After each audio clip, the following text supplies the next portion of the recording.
ఎంచుకుంటే తెగిపోతుందా దేవుడు వేసిన బంధం?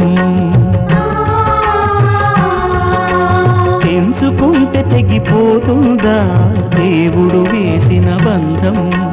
తెలుసుకోని జీవిత గమ్యం, పెంచుకోమానుబంధం. 7 అడుగులు నడిచిన వాడే 7 జన్మలు తోడుంటాడు. భర్తగా నిన్ను భరించువాడే బ్రతుకు దీపం వెలిగిస్తాడు. అతని హృదయం నాటి చెరామి, అగ్నిహోత్రమే అందుకు హామీ. అతని హృదయం నాటి చెరామి, అగ్నిహోత్రమే అందుకు హామీ. తెంచుకుంటే తెగిపోతుందా దేవుడు వేసిన బంధం? తెలుసుకో నీ జీవిత గమ్యం, పెంచుకోమానుబంధం.